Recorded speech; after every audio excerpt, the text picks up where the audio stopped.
All right. Good morning. Good morning, you beautiful people. Um, yeah, we have a new detachment today with the old Necrons, and spoiler alert, it's it's good.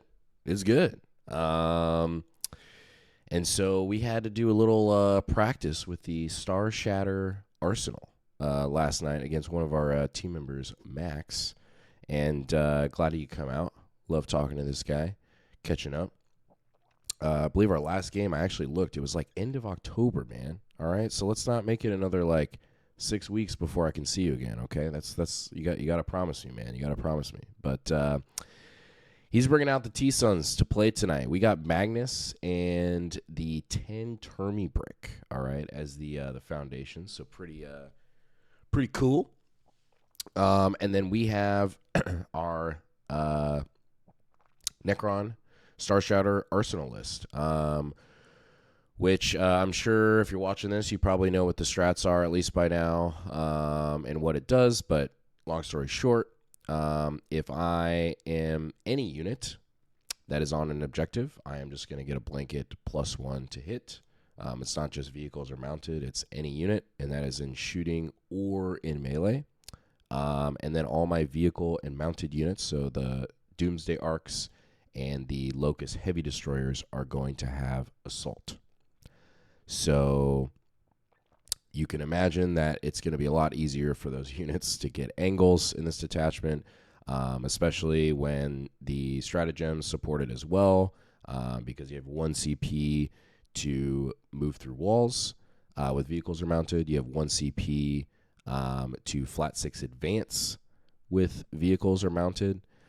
You also have a 1 CP react move for vehicles, non-Titanic, of course, and mounted. Flat 6, and then if it's any other unit, it's just D6. So that would mean like your Satan could move D6. Anything else, Scorpex, like definitely some interesting combos there. But yeah, I won't go through the full suite of things, but it's just all good. All the enhancements are good, all the strats are good, and the detachment is good. But I will say as well, I think there are some weaknesses to this detachment. So I'm running a Silent King build, and I think that potentially could be the first weakness of this detachment. It's the same reason with Awaken that I noticed in the GT that I played last month, where Silent King is great, love the model, super cool. But I feel like in this meta, just having more stuff right now is very valuable. And but I was like, hey, let's try it out. Like, it'd be cool. All the strats synergize around them. And so, let's get into it. So we got Silent King, two units of 3 Scorpec Destroyers. We have 2 Doomsday Arcs. We have 2 Triarch Stalkers. One is conveniently over here, which we can't see, so my apologies. And then we have one in a cardboard box right here, okay? Because we only own one. So, unit of Flayed Ones, 2 Locust Destroyers, unit of Tomb Blades, 2 units of 3 Heavies, and Immotech for CP farm, because there's a lot of good strats in this attachment, and you're probably going to be burning through CP pretty good. And a Hexmark Destroyer, another Hexmark Destroyer with the only enhancement that I'm running, which is -1 damage. So if you are running the King, what you're going to run into in this detachment, or a lot of like good players are going to try to do, is they're going to have a Hexmark probably around, or I was thinking, they might have something else, but I feel like Hexmark makes the most sense. Kind of living around the Silent King, think of it like a Tech Priest or something, but all he's doing is just providing a -1 damage aura to him. You have to announce it's in the command phase, and they have to be within 6 inches. So you can't move the Hexmark and then apply the aura. Like, he has to be within that 6 inches, so that's a very important caveat there. And then you have a strat to make a -1 wound. So against maybe any other army except for T-Suns, he is extremely hard to take down, which you're about to see in this battle report. Because against T-Suns, not so much. They could give a crap about all of that stuff. So we're playing Scorched Earth, and I'm actually going to go second in this matchup, which I think Now, playing this army in this list, they definitely want to go first, especially with the stalkers and just taking advantage of your scout moves. So we're more or less just going to scout these tomb blades behind cover. We're going to move this stalker behind this wall over here, and that's pretty much it. And then we're going to pass it over to Max. So he's going to get sabotage in behind turn 1. Not terrible. You know, he can score something. So he's going to cycle behind enemy lines for a CP. And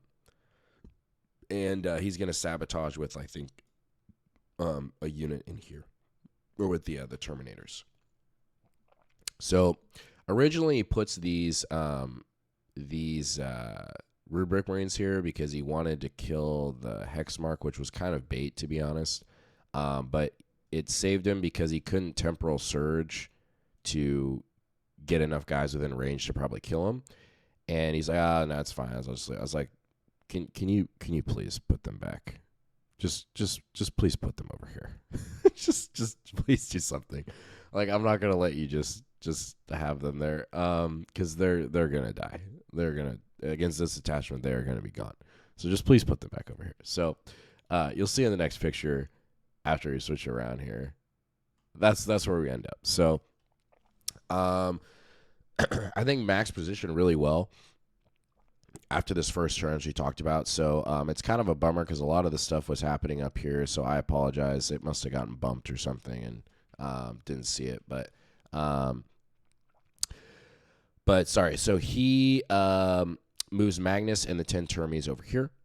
And he's just ready to go. And I have a Stalker back here, which he unfortunately pops. Which, I mean, as expected, you got to force him to come out and play. So that was that. So, and then he gets sabotaged. So going into my turn 1, let me just show you the movement here. So this was really tough because I have Magnus and 10 Termies in my face, and I think what Max did really well here is I had my Locust Heavies and my Doomsday Arc off the board.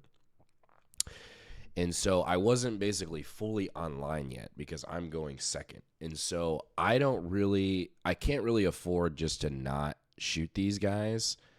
You're not going after Magnus. Like, both of these targets are not good. Like, 4-up invuls, he's got the blank save, he could reroll 1. So with the Silent King and the Doomsday Arc firing everything, and I rolled like pretty good on the Doomsday Arc. I think I killed 1 Terminator. So that was not good. That was not good.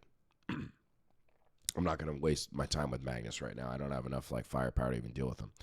So that was basically my turn, and I get engage in all fronts, and cleanse, which was not good because I couldn't get these stalkers far enough up the board. So I had to cycle that. I got no prisoners, which I got a cultist down, which was also really rough. Like, I basically needed to spike over here to kill these goat boys on the objective, or indirect the cultist with the king, which that was needed to spike and kill him because there's 10 guys in there. So we leave. Unfortunately, we leave 1 goat boy left and 1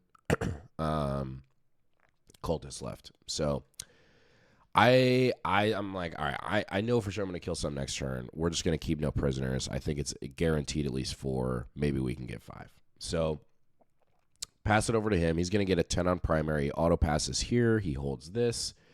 He's going to get engage in all fronts and bring it down. So he gets 8 points on bringing down. So spoiler alert, you might know what happened because I'll give you a hint. A Doomsday Arc is 2.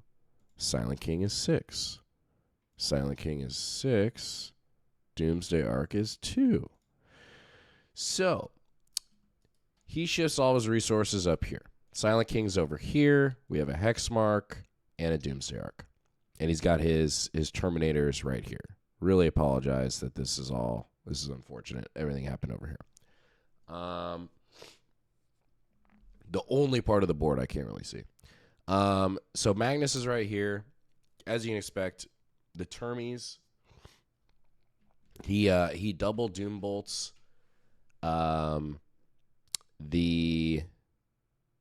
Actually, what happened here? Actually, how did he get an 8? Because he didn't kill.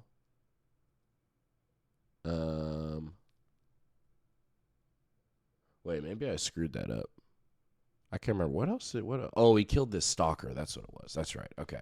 Sorry. He killed the stalker and the Silent King. So, Termies come in, do their stuff.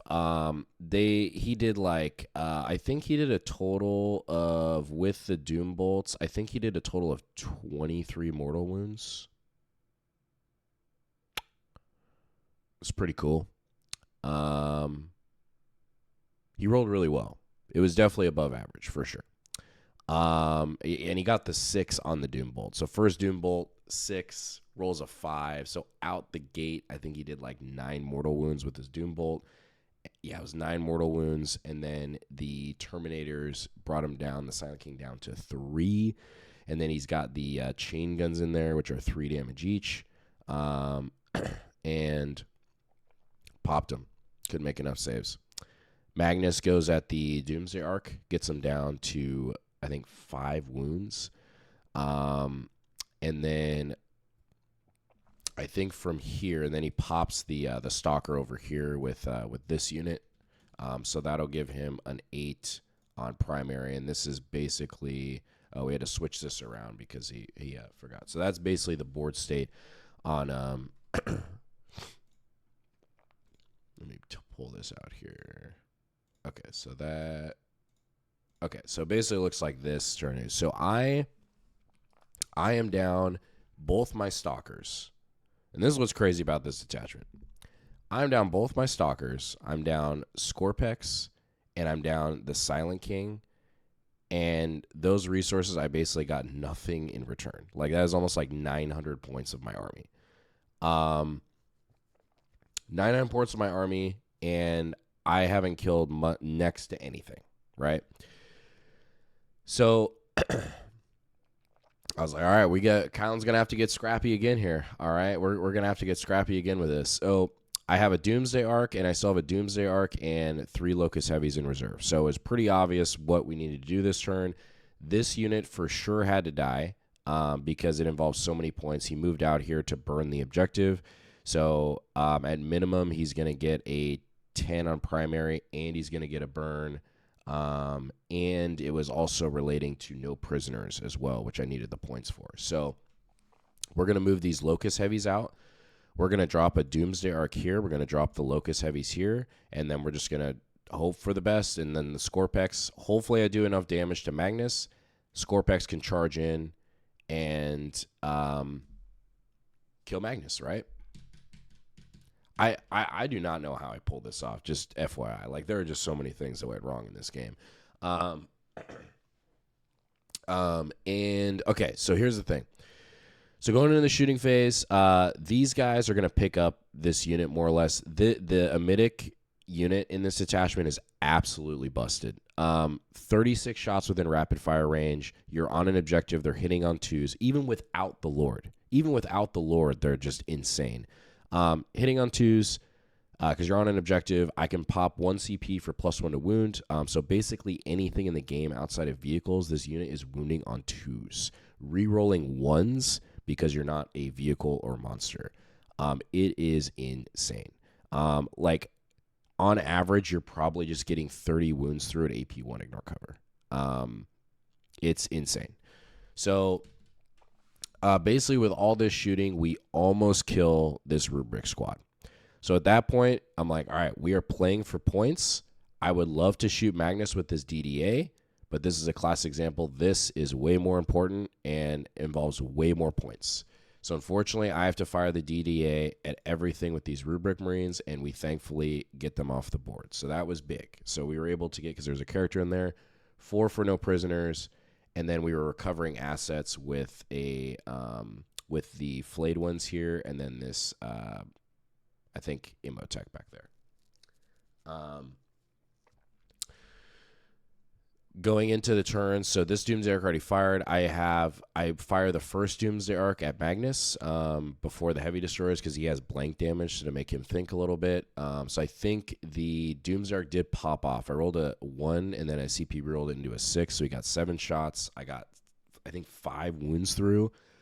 And I think at the end, he saved all of them but one with the CP reroll and the blanking save and all that stuff. So I think 1 went through. So we have 4 damage to Magnus so far.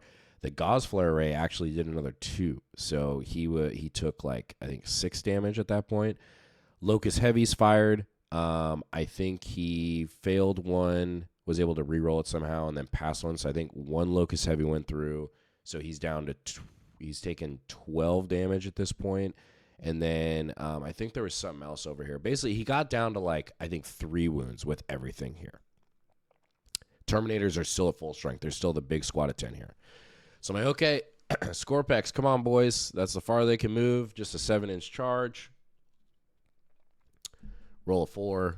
CP reroll. Roll a 6. They're just sitting there. Magnus is still alive. 10 Termies are still alive. I was like, man, this is so bad. Like, this is just so bad. I was like, this is just all dead. Like, I have nothing else. Like, this is just so bad. So, going into his turn 3, he's going to get a 10 on primary again, which I'm going to talk about after the game. I think is a big weakness to, not a big weakness, but it is something to exploit with this detachment, okay? To help the team members when you play against it. So, he's going to score a 10. He's going to get area denial and establish locus. I'm in a really good spot right now that he actually cannot get on this objective because this is like an insane Overwatch threat. Because they can Overwatch for a CP, 36 shots, 6s are sustained, so on average you're getting like 12 to 15 hits through, plus the Hexmark, who Overwatches for free, and he hits on a 2+. So like if he puts anything here, pretty reliably, they might actually get picked up. So he could get established locus, but he couldn't get area denial, which was pretty big. So we're going to fast forward here. And this is like kind of some sloppy Warhammer here. I forgot to screen this out a little bit, so he's able to fit some guys back here. So that's my bad on me. So we just Overwatch this unit. Didn't roll super hot. I think we only killed like 2 Marines. Rolled pretty well on saves, if I remember correctly. So I think we only picked up like 2 guys. And then at this point, he's like just going to laser down these resources. So he kills the Locust Heavies in shooting. He kills this in shooting. And then he charges the Terminators into the Doomsday Arc, which you'll see here. And I think that was probably like his biggest thing that he probably would want to change, just because I was thinking like Termies. I'm like, man, they're fucking Terminators. Like, they still hit pretty hard in combat. Like, they'll clean it up. But like, man, those Terminators, they don't do nothing in combat. You're going to see here. Like, I was actually shocked. I'm like, they are strictly shooting and nothing else. So, that Doomsday Arc just chilled there. And it was in a really good spot, too, because it still has this line down here, and it can just shoot out of combat, right? So, and it's going to be +2 to hit because, or +1 to hit if you're on the objective. So it negates the combat modifier, which is nice. So going into my turn 3, we're going to get a 5 on primary again, and we're going to get Sabotage and Extend Battle Lines. So we are going to get super cheeky with it and trying to start denying primary here and doing some stuff. So these Tomb Blades are going to move up here, and I measured it so I could stay out of line of sight. And then if I put a base right here exactly 6, I can clip this objective for 2OC and deny his Goat Boy here, right? So we're going to do that. These Scorpex are obviously going to move over here. We're going to try to kill Magnus, attempt 2. And then this Doomsday Arc is probably going to fire. I wasn't going to worry about the Terminators, mainly because, like, I don't have enough output to really kill them at this point, and I need to get rid of, like, a lot of this little stuff to make sure he can't do actions. Because at this point, I'm like, it's strictly just a points game. Like, how can I just claw my way out of this, right? So, Scorpex go over here. They're going to try to kill Magnus. We're going to clean up this unit. We're going to clean up this unit. And I think we do some like chip damage to this unit. So basically, hopefully at the end of the turn, all he has left is this one goat boy here, this unit, the Terminators that are in combat, and the Zangors, and that's it. So this turn went well. Everything went more or less according to plan. So we killed the goat boys up here with the Emetics, and then the other two fired here. One fired over here. Doomsday fired here. All of this fired here, and then cleaned up the rest of that. And the Scorpex charge into Magnus and kill him. So we killed Magnus, killed the goat boys, killed the character, killed this unit back here. So that was a really good turn, and just kind of like thinned out a lot of like the little pieces to limit his scoring. And we did on him primary. So turn 4, we give him a 5 on primary. He gets secure and storm hostile. This was rough because I just tie this objective, so he can't storm here. I have nothing on this objective here because Magnus was off the point. And I have nothing on this objective. So he can't storm, and he can only really secure with this objective here. And that was pretty much it. So that was a pretty rough pull for him. But also, I set it up kind of like that too because I know he still had Storm Hostile like in the deck. So let me fast forward here. He's going to move these guys up, clean up this unit. And then I think Super Flamer Man fires over here, kills this unit. And as you can see, through all these turns, the Doomsday Arc is still alive. I never fell back or anything. I think turn 4 is when he finally kills it. Yeah. So turn 4, he finally kills it. He piles into the Hexmark and then passes it over to me. So on my turn 4, I am going to get a 10 on primary because the Scorpex are here. And we hold this one here. The Emetics heal up to full, and then we get established Locust Containment. I really have no way of doing that because he's going to overwatch this Locust Destroyer. So we cycle Locust, and we get Bring It Down, which we can do, and then Mark for Death, which was also a dud pull. So we both got dud pulls on that turn. So slight error for me here. This Locust Destroyer for containment was too far away, so I couldn't contain here, and these flayed ones were like a millimeter too short to move 5 and get wholly within 9 here. So I could only get 3 on containment because I put them right up against the wall just because like T-Suns aren't going to charge me. So that was a tough one, but that was my bad. And then we're just going to fire at the Terminators for what it's worth. Not really going to do much of anything, and then pass it over to him. So he's going to get a 15 on primary because he's going to hold 10 here, and he's going to burn this objective. And then the Terminators are going to move in. They killed the Hexmark Destroyer. They charge the Scorpex, and they kill 1, maybe? I think 1, maybe 2. It was crazy, man. I just thought they were so much better in combat, but that was just like a huge problem. They were just like always kind of just tied up. So going into his turn, so he can't get Storm, he can't get Containment, and he cannot get Recover Assets, unfortunately. And then so he gets the 15 though on primary, and then I draw a definitely decent pull. I still had a fair good number of cards in the deck that I could score. But we're going to hold 2 at the end, and then we're going to burn this objective because there's enough OC for Scorpex left to burn it. And then we get Area Denial and Secure No Man's Land. So we just move this Locust Destroyer here. And then if he doesn't do that, then we just move the Flayed ones over here. And then Secure No Man's Land for 1 and 2. And then that's the game. So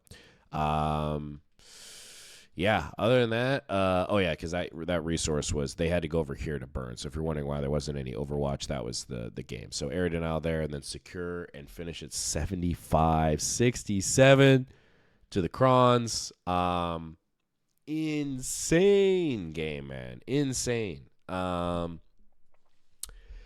Yeah, the I think, like, and Max kind of knew this too. I think probably the biggest thing was just having the termies like out of combat, I guess, because I thought they would have hit a lot harder, but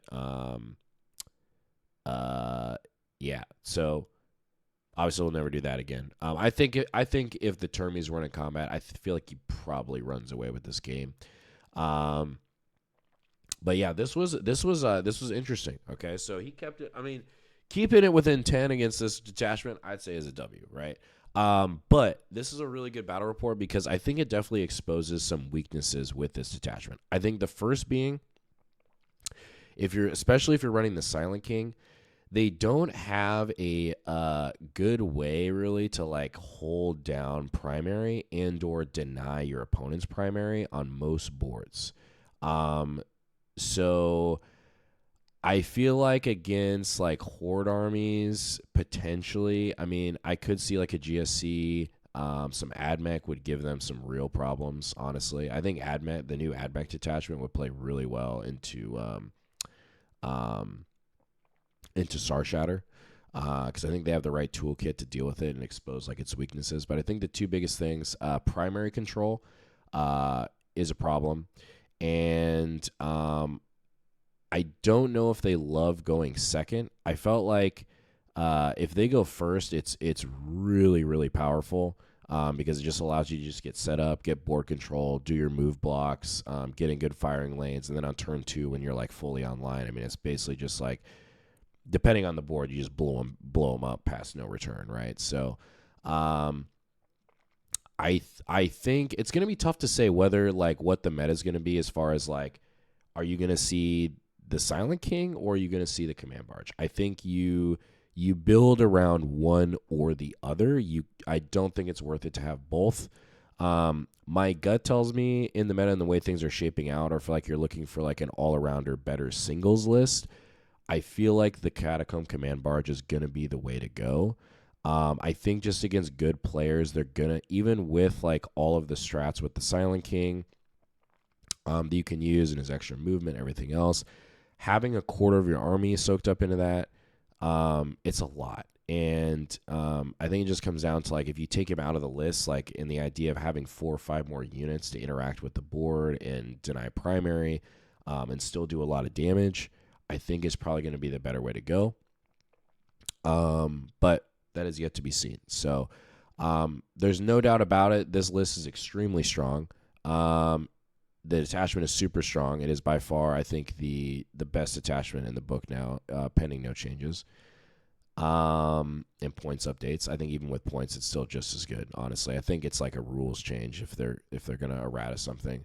Because yeah, I mean, like the fact that like I lost 900 points of my army on turn 2, and like this is still the board, and that's like before I get to shoot.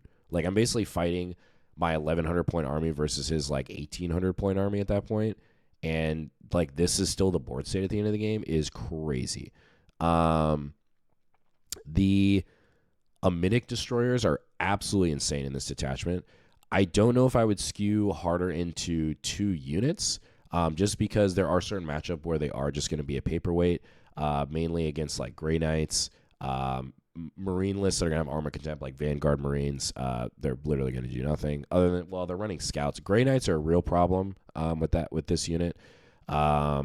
Yeah, anything that's like a lot of 2-up saves, they have access to armor contempt, they're just not going to do anything. It's like, okay, well, I'm just going to roll my 32 ups. Okay, you killed like 2 guys. Cool. So I don't know if I would skew into like 2 full units of 3 of those, but like just having that one and attaching Locust Lord, I think is an auto include. It's just so good with the +1 to wound strat. But everything else felt great. So, yeah, I mean, it's good. But I love my Awaken list. I love my fully melee Awaken list. So I'll just see. I'm gonna go back to the drawing board a little bit with this Star Shatter and try to drop some stuff with just a Catacomb Command Barge and see what that feels like. But other than that, that is the report, boys. So sorry it's a little bit longer today, but we had to talk about some Star Shatter, give you some points of view and what to expect and maybe like how to beat it. And that's the report.